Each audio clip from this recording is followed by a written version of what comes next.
नीतीश कुमार, जो कि लोकसभा के सांसद रहने के साथ साथ कई महत्वपूर्ण मंत्रालयों पर भी रहे, फिलहाल अपने सीएम पद पर हैं। और इस समय पर जबकि बिहार के अंदर इलेक्शन होने वाले हैं, नवंबर तक टेंटेटिव हैं, तो ऐसे में बिहार विधानसभा चुनावों से पहले आपकी सेहत को लेकर के सवाल उठने लगे हैं।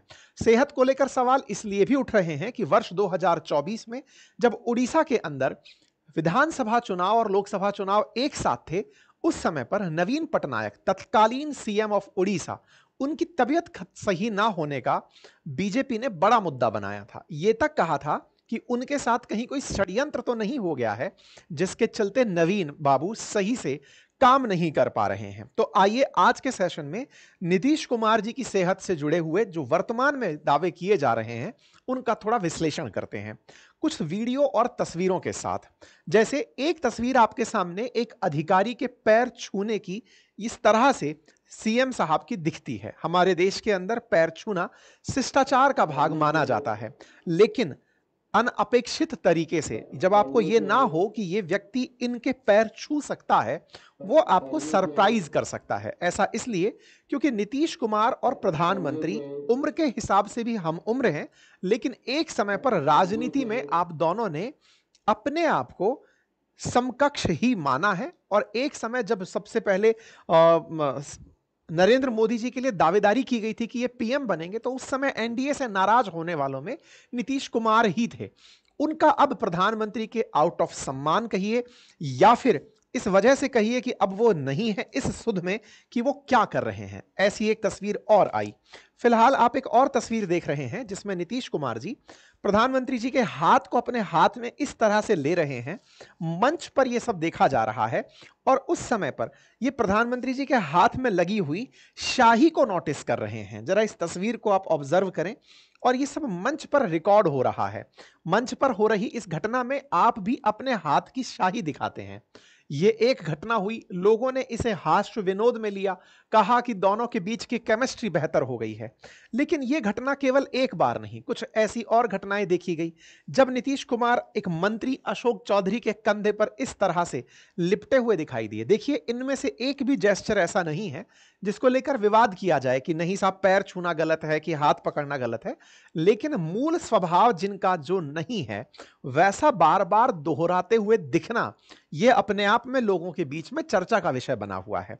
नीतीश कुमार जी अक्सर अपने सख्त रवैये के लिए, अपनी सख्त भाषण शैली के लिए, अपने जबरदस्त व्यक्तित्व के लिए जाने जाते रहे हैं। अचानक इनके व्यक्तित्व में आया ये जो परिवर्तन है, इस परिवर्तन ने सबका ध्यान सहसा अपनी ओर आकर्षित कर लिया है।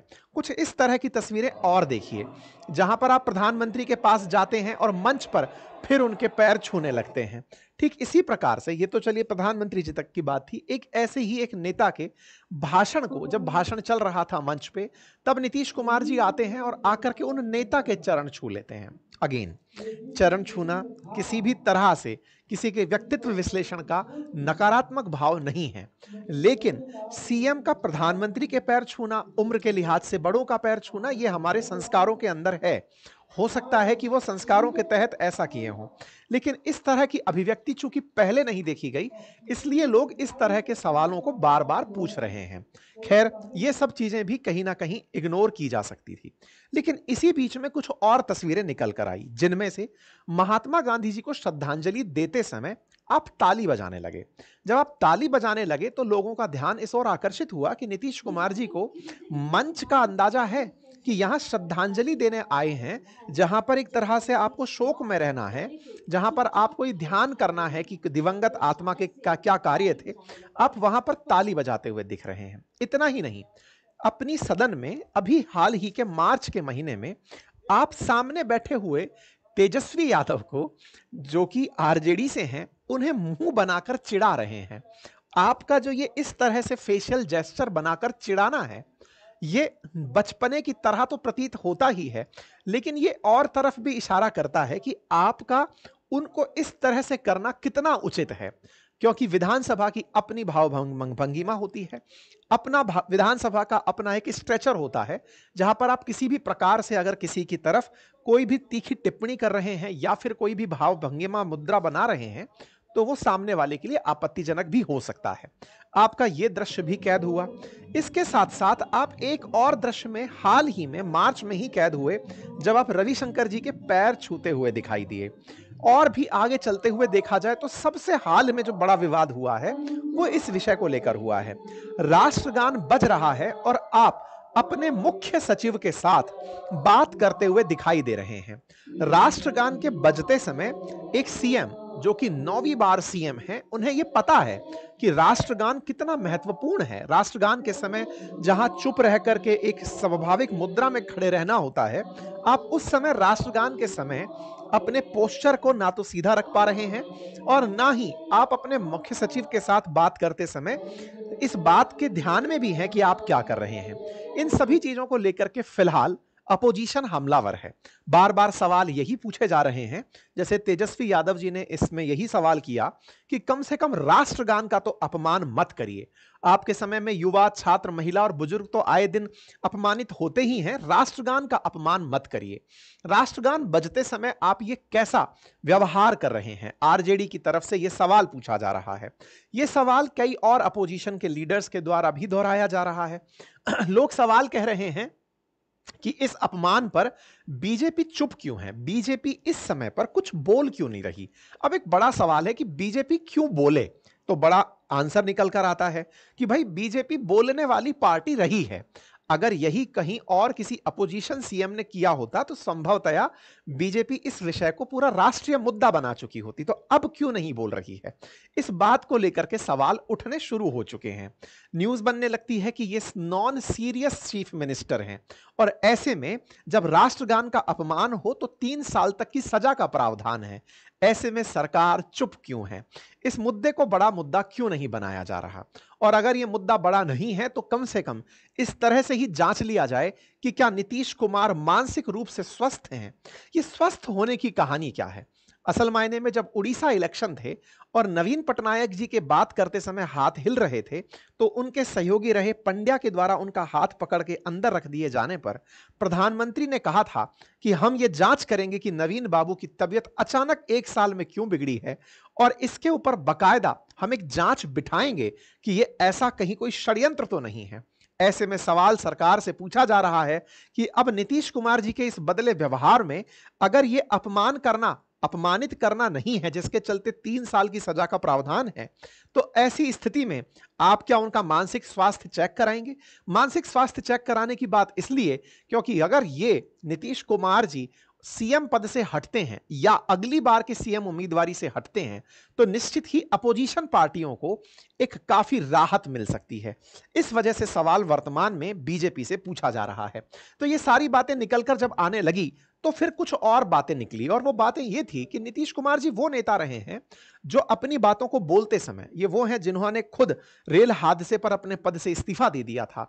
आपके बहुत सारे सदन के ऐसे भाषण हैं जो आप बिना पढ़े, बिना किसी के नोट्स के देखे बढ़िया अच्छे से अपनी अभिव्यक्ति कर पाते थे, लेकिन अब आपको बोलने के लिए नोट्स की जरूरत होती है, आपको कागज की जरूरत होती है।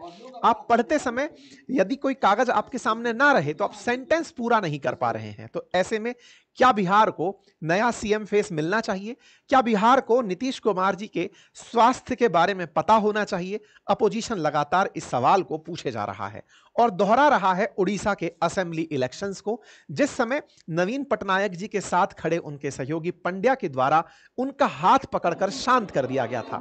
नवीन पटनायक जी जब उड़ीसा के सीएम थे तो इलेक्शन कैंपेन में उनके हाथ जिस तरह से हिल रहे थे एजिंग की वजह से, तो उनको पंड्या जी ने पकड़कर इस तरह से अंदर रख दिया था। इस बात का बीजेपी ने बड़ा मुद्दा बनाया था और इस तरह से सहानुभूति बटोरी थी कि हम इनके खिलाफ नहीं हैं, हम इनके खिलाफ हैं। ऐसा क्यों? क्योंकि इनका हाथ इन्होंने पकड़ा है। कहीं ऐसा तो नहीं कि नवीन पटनायक जी को केवल मौखौटा बनाया जा रहा हो। पंड्या जो कि पूर्व प्रशासनिक अधिकारी रहे हैं, वो इनके खराब स्वास्थ्य का लाभ लेकर खुद पीछे से गद्दी चला रहे हो, पीछे से प्रशासन को संचालित कर रहे हो। कहीं इन्होंने ही तो इनकी तबीयत को खराब नहीं कर दिया है, ऐसा कहते हुए बीजेपी ने इस मामले को बड़ा मुद्दा बनाया था। ऐसे में खुद प्रधानमंत्री तक ने इस विषय पर ट्वीट करते हुए कहा था कि हम आने वाले समय में इस विषय की संपूर्ण जांच बिठाएंगे, एक स्पेशल कमेटी बिठाएंगे जो इस मामले की जांच करेगी कि आफ्टर ऑल क्या है। हालांकि नवीन पटनायक जी ने खुद एएनआई के इंटरव्यू में आकर यह बात कही कि प्रधानमंत्री को अगर मेरी तबीयत की इतनी ही परवाह है, जो अपने आप उन्होंने 3 बार अलग अलग इलेक्शन कैंपेन में कह दी है, तो प्रधानमंत्री जी एक बार फोन करके मुझसे भी पूछ लिए होते कि मेरा स्वास्थ्य कैसा है। आपने पब्लिक में इस चीज की चर्चा की, मुझसे नहीं पूछा। खैर, राजनीति है और राजनीति के नतीजे इन सब चीजों से प्रभावित होते हैं और हुए भी। उड़ीसा के असेंबली इलेक्शंस के अंदर बीजेडी यानी कि बीजू जनता दल, नवीन पटनायक की पार्टी हार जाती है और बीजेपी क्लीन स्वीप करती है और सरकार बना लेती है। परिणाम बीजेपी के पक्ष में आते हैं। परिणाम स्वरूप वीके पंडियन, जिनकी वजह से यह पूरा मामला ही उलट गया था, उन्होंने अपने पद से इस्तीफा दे दिया और सक्रिय राजनीति से वो रिटायर हो गए। उन्होंने कहा, नहीं, मेरी वजह से इतना बड़ा नुकसान नवीन बाबू को उठाना पड़ा, मैं चलता हूं। ये अपना पद छोड़ करके चले गए। खैर, अब नवीन बाबू तो चले गए, नवीन बाबू की सरकार चली गई, पंडियन चले गए। अब यही चीज दोहराई गई और आ गई नीतीश कुमार के ऊपर, क्योंकि लोग सवाल यही कह रहे हैं कि यह समय का चक्र है और ये वृद्धावस्था एक स्वाभाविक रूप से आने वाली अवस्था है। आने वाले समय में प्रधानमंत्री भी संभवतया उसी अवस्था से होंगे जिस अवस्था से नवीन पटनायक गुजरे हैं। नीतीश कुमार भी अब उसी अवस्था के दौर में हो सकता है क्योंकि आप वर्तमान में लगभग 74 ईयर में रनिंग है। तो ऐसे में आज के समय पर बीजेपी का चुप होना बड़ा सवाल बनता है। बाकी आप इस विषय पर क्या सोचते हैं, अपनी राय जरूर कमेंट बॉक्स में दीजिएगा। फिलहाल के लिए इतना ही। अपना ख्याल रखें। बाकी चैनल पर नए हैं तो सब्सक्राइब कर लें।